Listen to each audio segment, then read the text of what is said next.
गेवराईच्या मिरगावातलं substation बनलंय शोभेची वस्तू।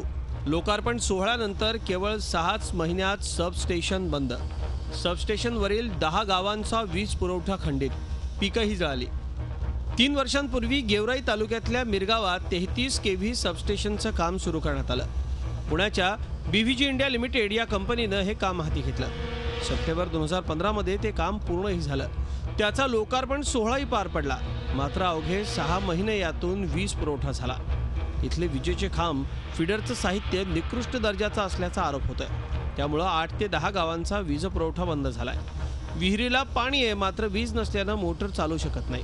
त्यामुळे पिकं करपू लागली आहेत। वारंवार इथे येऊन त्यांच्या संग काम करायला सुद्धा आमची तयारी होती, तरी पण ते बीव्हीजी कंपनीवाल्यांनी काही त्याकडे दखल घेतली नाही। लाईन वाढायला उशीर केला आणि त्या लाईन वाढायला उशीर केल्यामुळे भोगलगाव, पांढरी ह्या रानातले पाणी असून सुद्धा पिकाचं आमचं आतोनात नुकसान झालंय। आम्हाला वाटलं सबस्टेशन चालू आहे, आपल्या इथं नवं सबस्टेशन झालं यावर्षी।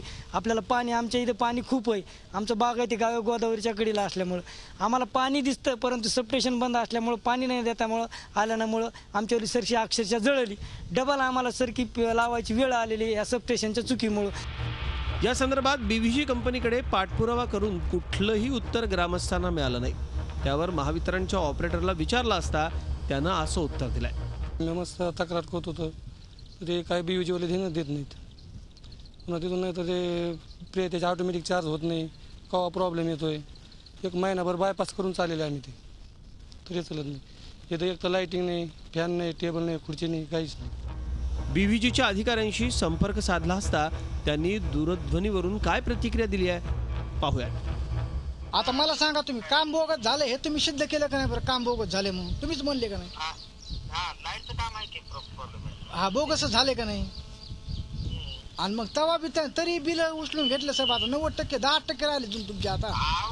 सगळे कुठली बिल उचलून घेतली तेव्हा? हा, 10 ऐका की मागणी साहेब, हा, तुम्हाला सांगता 10 कोटी रुपये आमचं एमएससीबी राईट, किती 10 करोड रुपये।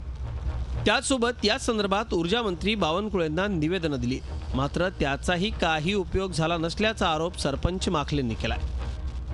मंत्री महोदय, त्यांना सुद्धा माहितीच तो आम्ही निवेदन दिले की मेरगावच्या 33 केव्ही सबस्टेशनचं काम आणि त्या ठिकाणी आलेल्या मशिनरी ह्या बोगस रीतीच्या आहेत। त्या आमच्या दुसऱ्या कंपनीच्या बदलून देऊन आम्हाला वीज पुरवठा सुरळीत कसा देता येईल अशी आम्ही त्या निवेदनामार्फत त्यांना विनंती केलेली। तर ते दिल्याच्या नंतर ते जवळपास 2-2.5 महिने झाले आम्ही निवेदन देऊन, त्याच्यावर कसलीही प्रकारची दखल नाही। आता यानंतर तरी ऊर्जा मंत्री बावनकुळे याकडे लक्ष देतील का, हा खरा प्रश्न आहे। लक्ष्मीकांत रुईकर, झी मीडिया, बीड। झी 24 तास रहा एक पाऊल पुढे।